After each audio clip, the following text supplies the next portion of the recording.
Already this was uncomfortable, and Stanley decided that as soon as he found a new space he felt safe in, that he would never leave it again in his life.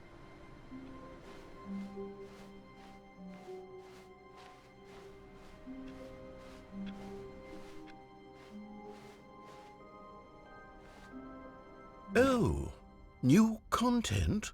What does that mean, new content?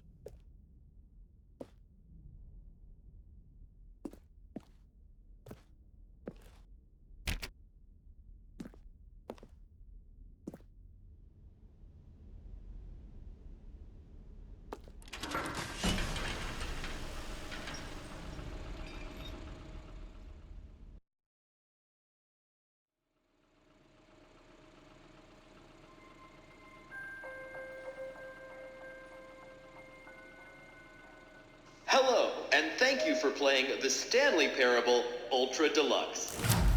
As you may know, the Stanley Parable was a video game released in 2013 on home computers. After receiving critical and commercial success, it was expanded upon in 2022 with the Stanley Parable Ultra Deluxe, a reimagining of the game for consoles and home computers.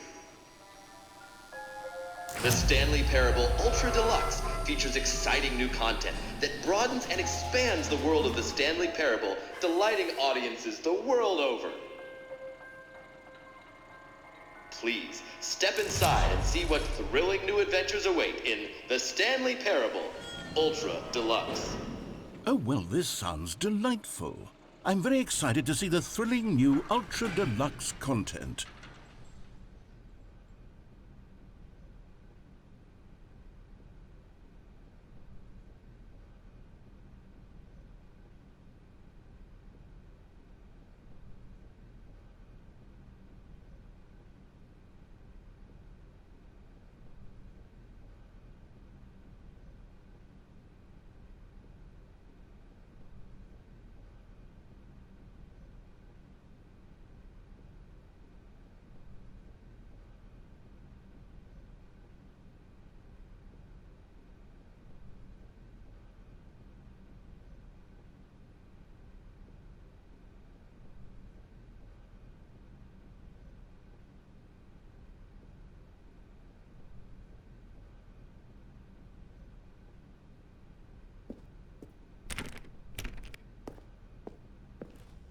Okay, so far it's an elevator.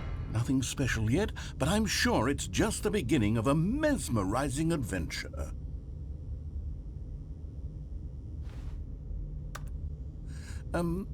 Is it broken? What's going on here? Should we be moving somewhere or... Oh, there we go. All right, finally, at long last, it's on to the new content. I've never been more ready. Let's do it.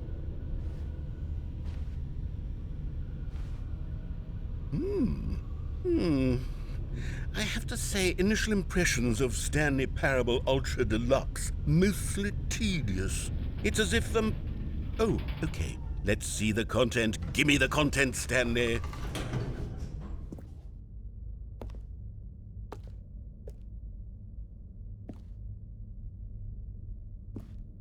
All right, let's see. It's the jump circle.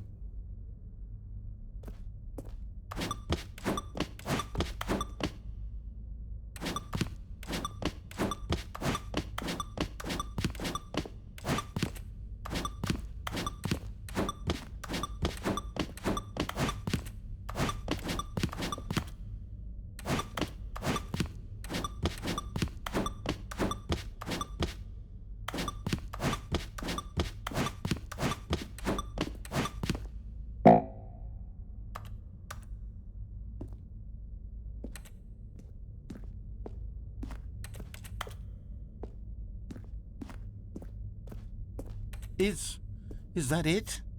Surely that's not all the new content. There has to be something else, right?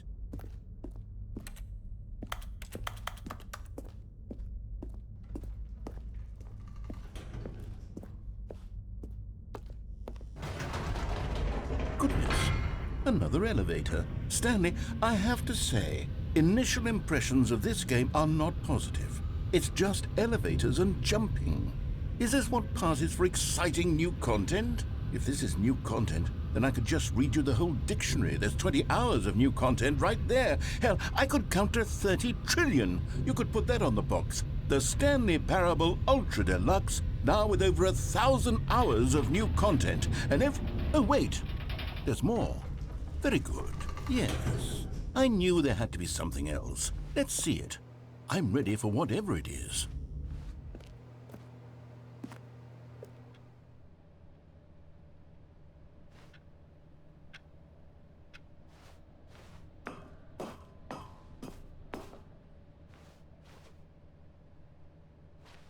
That's it? Oh, you've got to be kidding me. You see, Stanley? This is what happens when greedy video game developers with no respect for their fan base rush a cheap expansion to market for no reason other than to make an easy dollar. And don't get me started on the level of craftsmanship that's gone into it. In fact, I'm looking right now at the game's trophies, and it's hard to believe one of them actually says, "Test trophy, please ignore." What quality assurance department signed off on this? I'm infuriated and I'm offended, and I intend to find these people on Twitter and hold them personally accountable. It's my fault, Stanley. I built up too much anticipation around the new content, I'm afraid. It could never have lived up to such expectations. If you're still with me, why don't we just reset the game and we'll try to get back to what the Stanley Parable is really about. No frills, no gimmicks, just you and me having a great time together like always. What do you say, friend?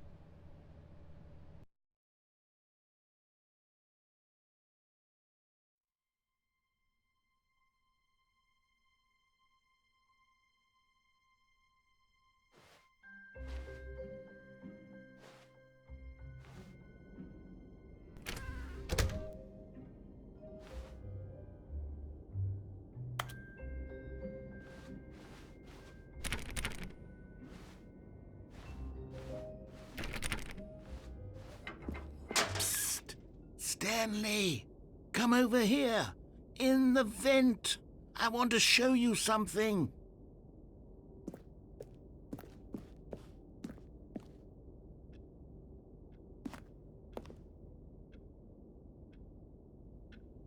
Oh, you don't want to see the cool surprise I made for you? Well, fine. You're a dork anyway, so who cares?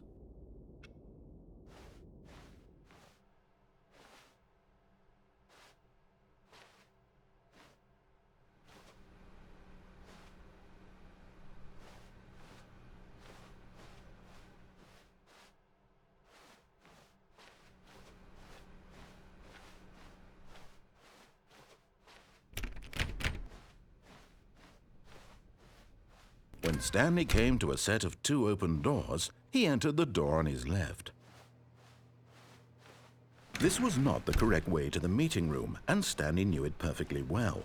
Perhaps he wanted to stop by the employee lounge first, just to admire it. The lounge was grand, majestic, perhaps too majestic. Like a cop, but eager to get back to business, Stanley took the first open door on his left. Stanley was so bad at following directions, it's incredible he wasn't fired years ago.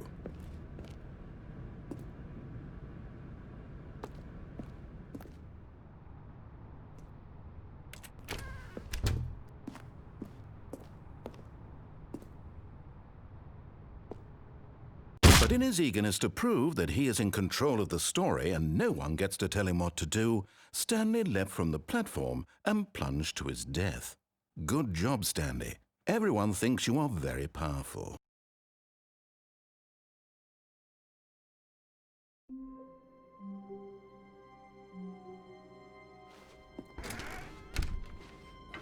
Psst! Stanley! Come over here! In the vent! I want to show you something!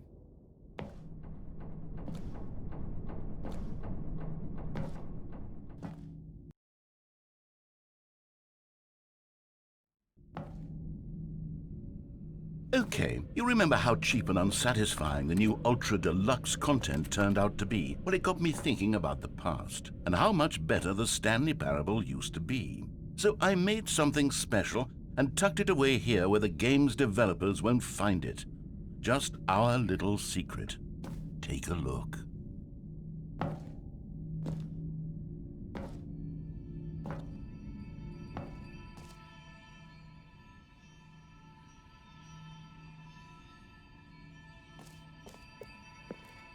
I call it the memory zone. It's where I've been storing all my favorite memories so I can relive the peak experiences of my life whenever I want. Experiences like the launch of the Stanley Parable on PC.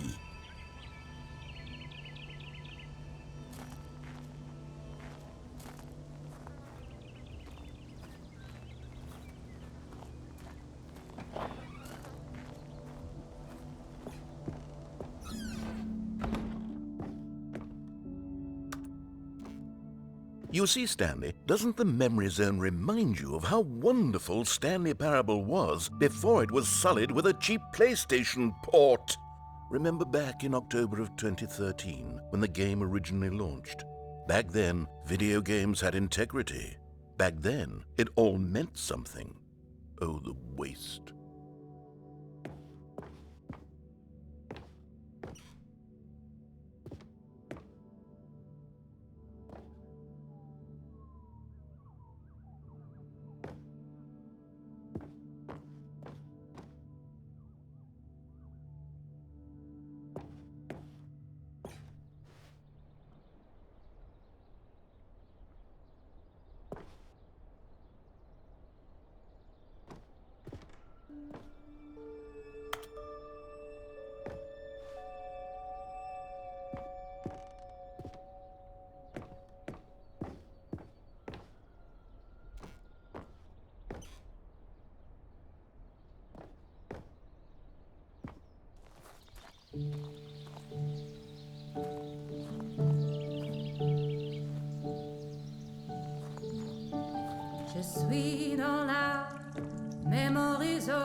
And over here is where I keep reviews of the Stanley Parable. Like this stunning triumph of games journalism, 10 out of 10 from Destructoid.com. James Stephanie Sterling writes, and I quote, "Where so many games that aspire to be more than games end up less than any form of art, Stanley Parable strives and then succeeds to be every game ever created."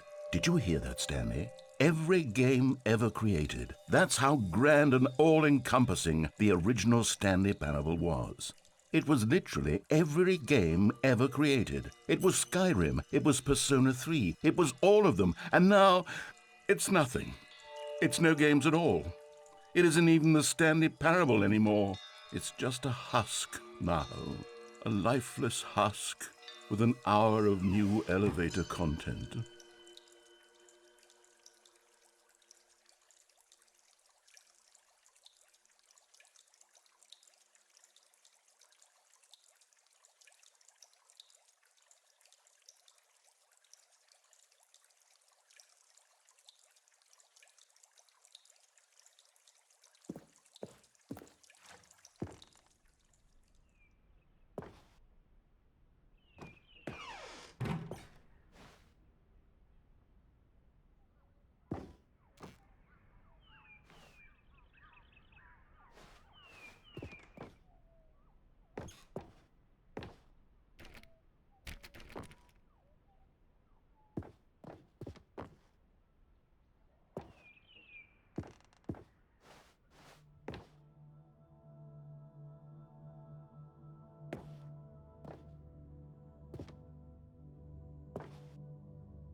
Here's another moving passage, this time from GameSpot.com.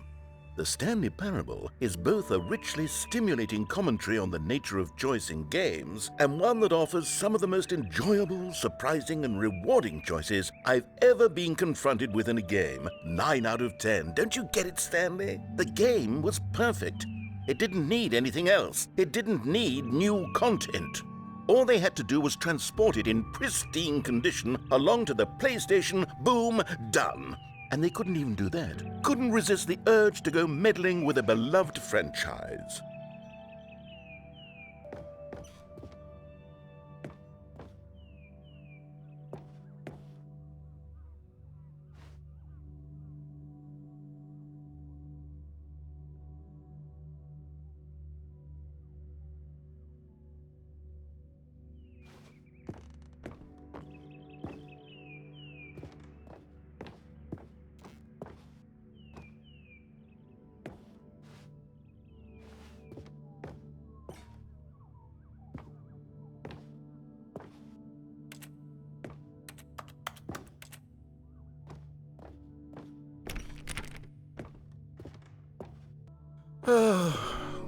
These were simpler times, Stanley.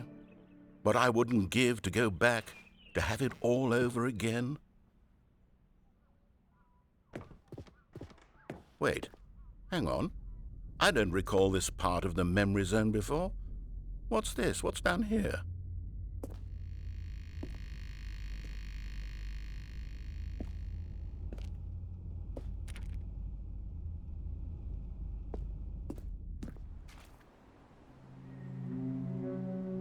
Oh no, oh God, no, Stanley. It's a collection of reviews from Pressurized Gas, the extremely popular online storefront for computer games.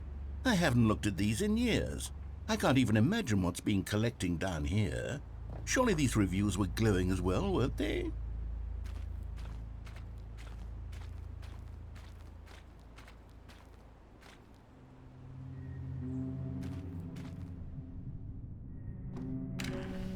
Honestly, I could not be bothered to play this game to full completion. The narrator is obnoxious and unfunny, with his humor and dialogue proving to be more irritating than entertaining. Unfunny! I'm not trying to be funny. I'm trying to make a serious work of art. I suppose I could write up a handful of gags to insert into the Stanley Parable, but the game is already such a densely layered web of profound philosophical insights that I can't even imagine where I'd have the room to stick them.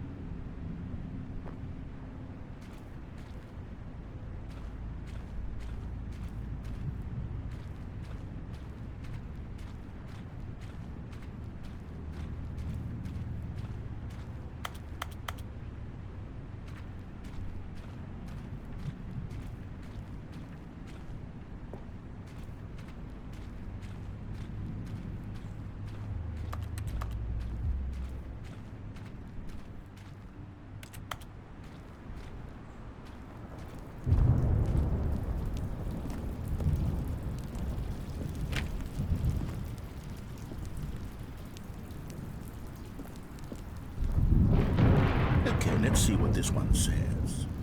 While the idea for the game is good, for someone who prefers non-linear games, this preachiness gets annoying fast. Preachy? Stanley? I'm not preachy, am I? You can tell me if I'm preachy. Honestly, you can. Oh, goodness. This is actually quite shocking for me. Well, to be honest, I had always thought of the game's dialogue as being rather terse to begin with. You can't know how much fluff I cut from the game to get it to feel as light and airy as it... Well, I always thought it did. But maybe it wasn't. Oh dear. What an awful memory to have to hold on to. These black marks on my otherwise unimpeachable track record. I feel like a failure. Like I let these people down. Perhaps the Stanley Parable isn't quite as sterling as I always remembered.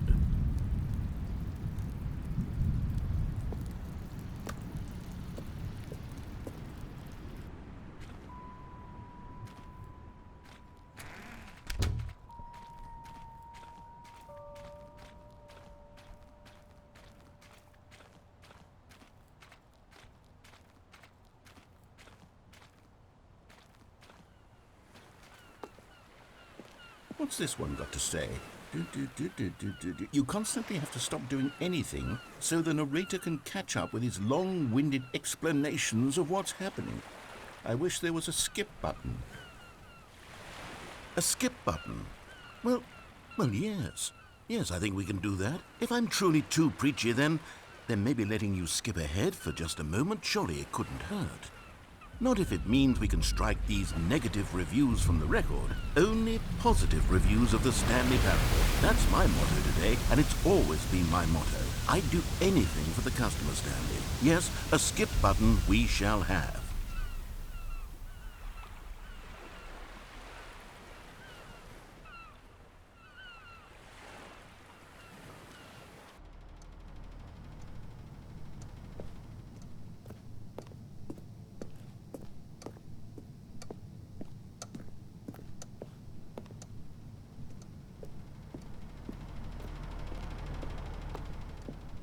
And here it is. Go ahead and give it a shot. I'll pop you forward in time so that the second my incessant droning starts to bore you, with just the push of a button, you'll have zipped right past it. It's what the players have been asking for, and I'm very proud to have delivered.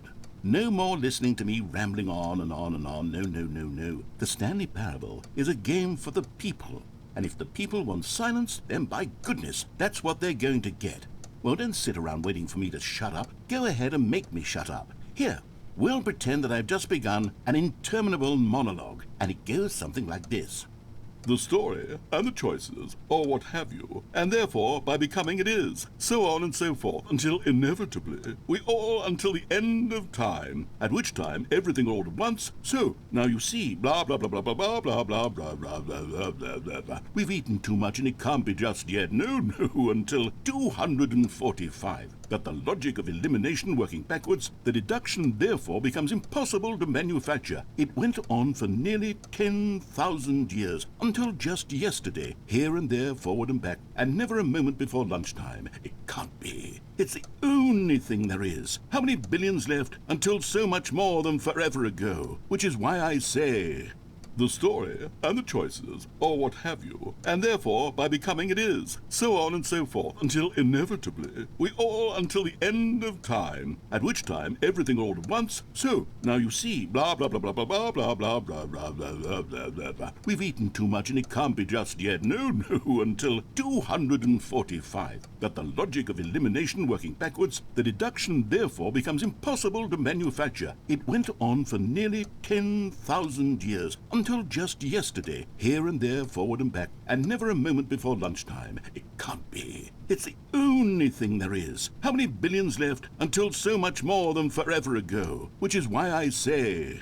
the story and the choices, or what have you, and therefore by becoming it is, so on and so forth, until inevitably we all until the end of time, at which time everything all at once, so now you see, blah blah blah blah blah blah blah blah blah blah blah blah blah blah blah. We've eaten too much and it can't be just yet, no, until 245. But the logic of elimination working backwards, the deduction therefore becomes impossible to manufacture. It went on for nearly 10,000 years, until just yesterday, here and there, forward and back, and never a moment before lunchtime. It can't be. It's the only thing there is. How many billions left until so much more than forever ago? Which is why I say... the story and the choices, or what have you, and therefore by becoming it is, so on and so forth, until inevitably we all until the end of time, at which time everything all at once, so now you see, blah blah blah blah blah blah blah blah blah blah blah blah blah blah blah. We've eaten too much and it can't be just yet, no, until 245. But the logic of elimination working backwards, the deduction therefore becomes impossible to manufacture. It went on for nearly 10,000 years, until just yesterday, here and there, forward and back, and never a moment before lunchtime. It can't be. It's the only thing there is. How many billions left until so much more than forever ago? Which is why I say... the story and the choices, or what have you, and therefore by becoming it is, so on and so forth, until inevitably we all until the end of time, at which time everything all at once, so now you see, blah blah blah blah blah blah blah blah blah blah blah blah blah blah. Oh, you're back, you see. You were only frozen in time for a few minutes, but it was plenty of time for me to deliver a long, rambling monologue full of unnecessary verbal flourishes and lengthy ruminations on the nature of choice in video games. Of course, I happen to believe it was perhaps one of my more profound such ruminations. Not that, of course, you need a description of it, but if I had to describe it, I'd say it was perhaps less of a rumination and more of a treatise. Or maybe a manifesto. Look, I'll outline it for you very briefly, and you can tell me what you think. Okay, so my theory is that any choice you've ever made is simply a series of choices made by the person who you are, or were, or will be at the time of having made said choice. That is to say, if by articulating a choice you've already made, you bring that choice into being, then by making no choice and saying nothing, are you not simply erecting in the sanctuary of time a monument to every person you've ever been, making every choice to which you've ever given your Greek gift of mortal and yet timeless thought? Or rather, do all of the choices you've ever made, in fact, make you more not this kind of person, and in fact do the very opposite? You see, it could in fact be both of these things at once, that you are both making choices and not making choices, and that they are both affecting you and not affecting you at the same time by virtue of the fact that you both are and are not making them. Okay, at first, I was leaning towards manifesto, but now I'm going to circle around and slap the treatise label on this one. I think it has much more of a treatise vibe to it. But wouldn't you say that manifesto just has a much grander sort of tone? It has a mouthfeel that is rich with ambition and history. Ambitious history, if you will. Ah. See, now you've gotten me going back to manifesto. Heavens, at this rate, we're going to be here all day. Okay, look. I have a method for exactly this sort of situation, and I do find myself in this situation frequently. I'm going to say each word back and forth in repeated succession until I become sick of one or the other, in which case the word I am not sick of shall be the victor. It is an unimpeachable strategy, Stanley. It's rescued me from disaster in countless situations. All right, here we go. Treatise, manifesto. Treatise, manifesto. Treatise, manifesto. Treatise, manifesto. Treatise, manifesto. Treatise, manifesto. Treatise, manifesto. Treatise, manifesto. Treatise, manifesto. Treatise, manifesto. Well, there's sport. You really did catch me rambling on a bit, didn't you? But that's the power of the button. The minute I start to go off on a thoughtless display of self-absorption, it's right at your fingertips to go poof, and it's all over. I can't wait to see what Cookie 9 will say about this, and whether they'll edit the rating of their pressurized gas review, or at least change some of the wording, perhaps. To be honest, I don't even know if one can change their review in the first place. I guess I should become better educated on how exactly pressurized gas works. Perhaps that would have been a smart thing to check on before I went on about this whole exercise of making the skip button. Although I have to imagine that after seeing this exciting new technology at work, surely whoever it is who runs pressurized gas will instantly run out and implement a new feature to make it possible to edit one's review merely because of this very situation. Yes, I think that's quite likely. Or perhaps they'll simply grant this particular user the ability to change their review so that the feature is not widely abused. Look, I would even be okay with pressurized gas altering this particular review so that it reads as something more beneficial. Something along the lines of, this game is the best game. Let me start over. How about this? From the ashes of depravity rises the phoenix of quality.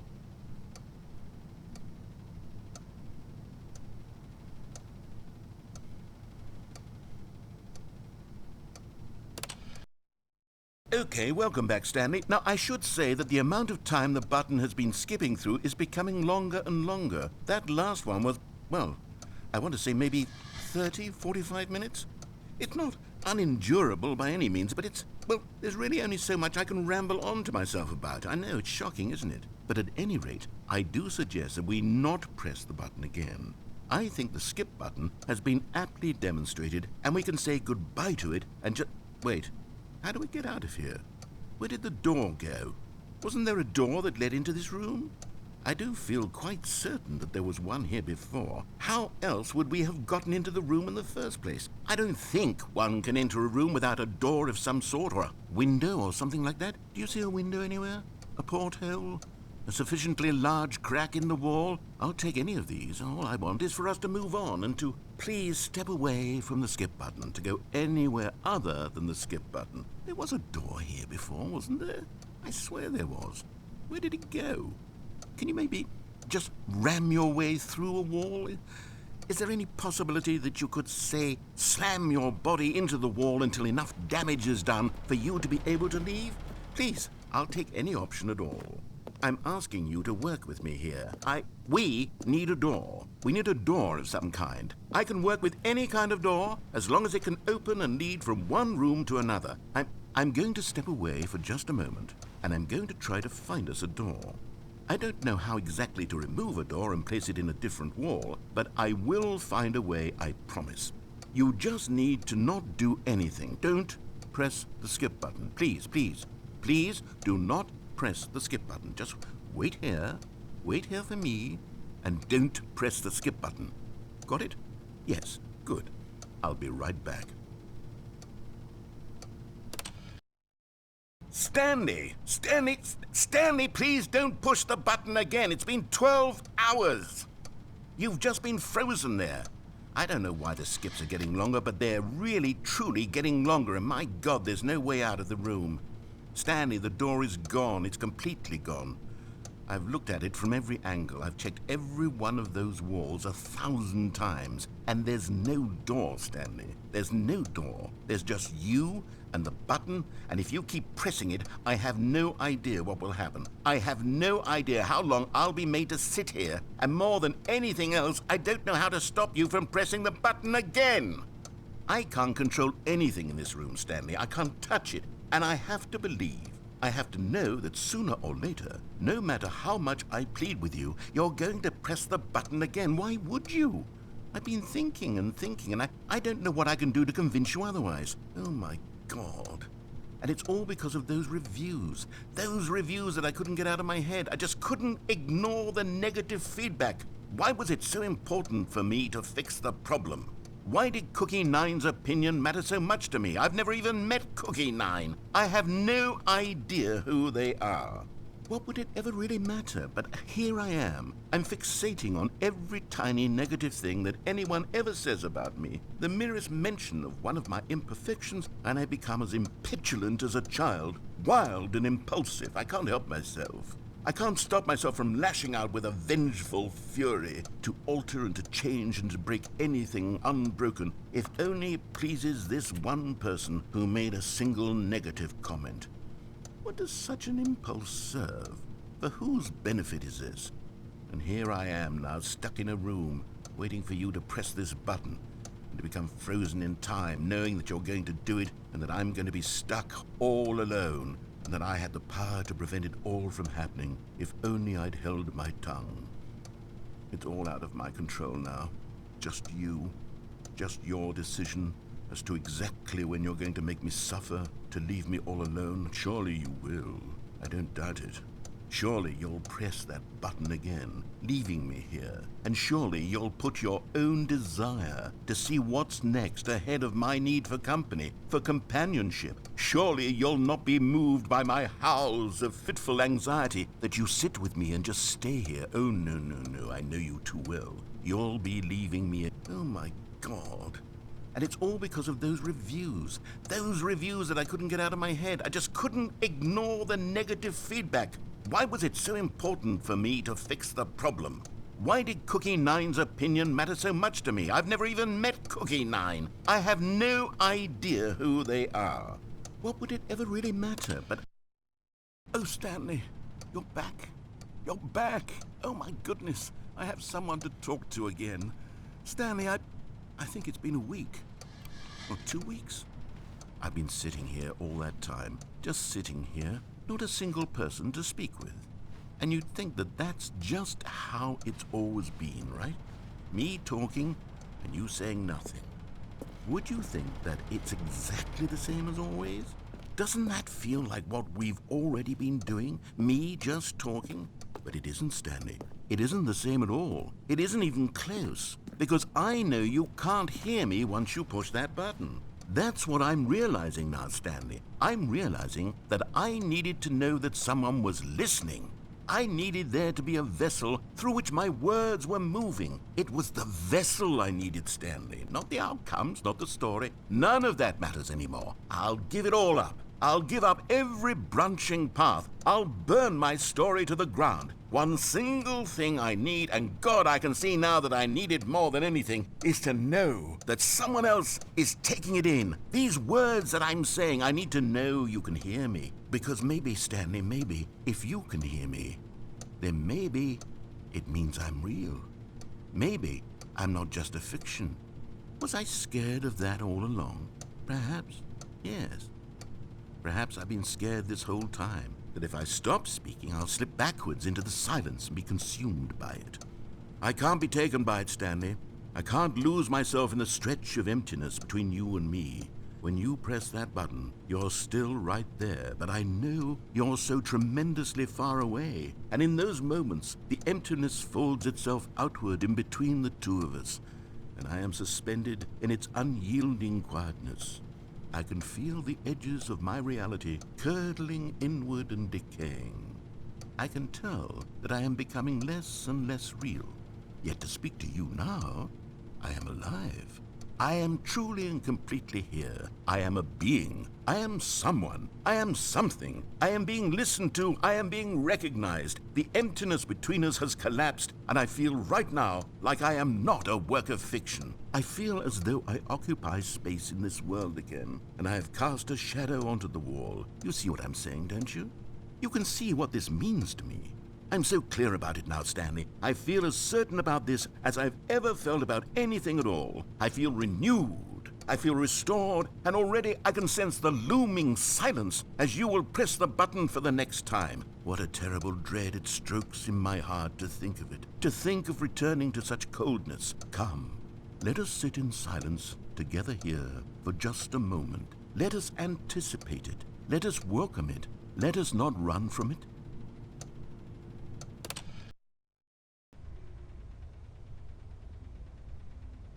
Oh, hello, it's you. You're here again. Welcome.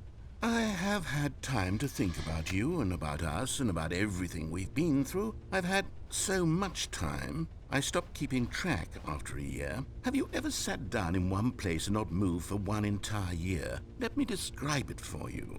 To begin with, there is only regret. There is only the turning wheel of missed opportunities. I felt nothing at all but regret for the longest time, Stanley. Days, months. I lost it all in a blur of the deepest longing to undo the past. And when that feeling had begun to subside, what took its place is what I can only describe as the collapse of every moment I have ever experienced my entire life. All of them collapsed down into a single instant. In that instant, I could see myself clearly, calmly, with a collected heart.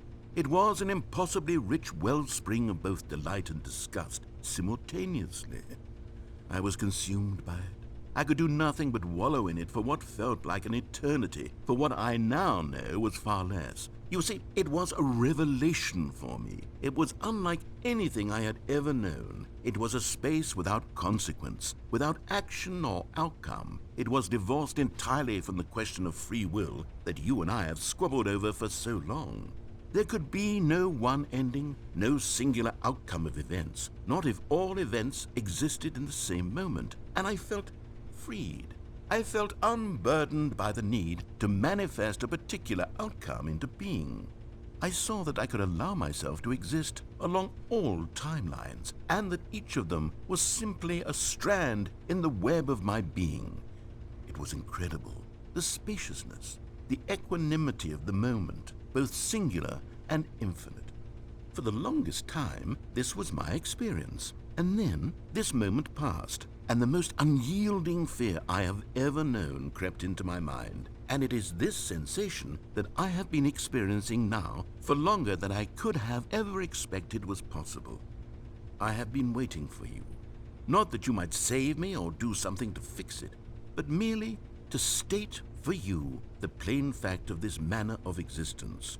I wish you to feel afraid, as I do, that perhaps one day this state of mind will consume you as well. Perhaps you will somehow, in some way, have to live as I do now, and I wish for you to know how excruciating it is, and for you to be in true terror of its eventual arrival. If I can only do this, only this one thing, perhaps it will bring me the smallest moment of peace in the darkness.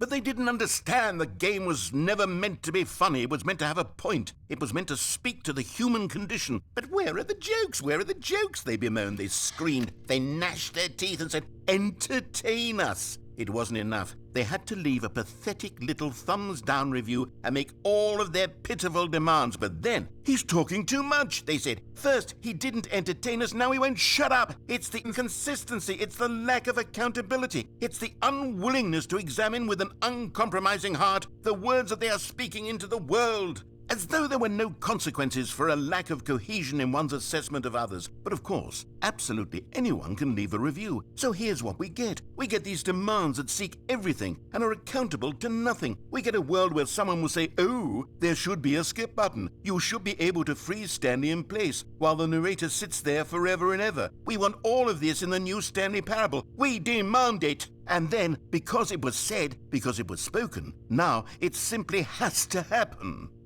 The most immediate desires, every single thing demanded by every person at every moment in time. If someone wants it, then it's a crime not to bring it into being. Have we been given to indulging every fleeting whim for no reason other than to do so? Yes! Yes! It seems that this is now the world we live in. It seems that we are a people living in such bleakness and discomfort with ourselves that our entertainment is now our lives. It has come to represent us. It absolutely must speak to who we are as people, because otherwise, without our entertainment, we have nothing. Without entertainment, we would have to face inward toward the cruel bleakness inside ourselves. We would turn to look at our deeper nature and find a resounding emptiness gazing back with unyielding aggression. And so because of this, we require that our amusements and our playthings and our flights of fancy be so impossibly captivating that they consume all of our attention, turn our heads completely away from the bleakness. In effect, we have demanded that our entertainment be the collapse of ourselves. What a pitiful reflection of humanity these entertainments are. What a shameful mirror to the human spirit they project. I'm not mad. I'm not mad about any of this. I'm at peace with it. I am the calm center of gravity around which these perversions hurl themselves. I am a waypoint for reasonable and collected discourse. They're the ones who are mad. They're the ones who couldn't stand the idea of me using my game to try to say something. Maybe they were just jealous of me. Yes, of course. They've been jealous of me this whole time. They are mired in fear and insecurity and cannot help but attempt to tear me down. What a sad state of affairs. When you read these reviews now, you can see it. You can taste the bitter resentment. And my, how good does it feel now to speak truth to these words, to finally allow these thoughts out, contained and managed for so long, neutered and sterilized. At last I am free to truly think, to feel. It must be that they were so discontent with themselves that they couldn't help but leave a negative review on pressurized gas. Perhaps it says far more about them than it ever said about me. Perhaps the state of their psychological being was in such tatters, and my constitution and willpower are so ironclad in comparison. Perhaps it was this state that they sought some outlet through which to tear me down. This, you can see, is clearly why they felt the need to expect that the game be funny, that it be filled with yucks and whimsical humor, that it amused. But they didn't understand the game was never meant to be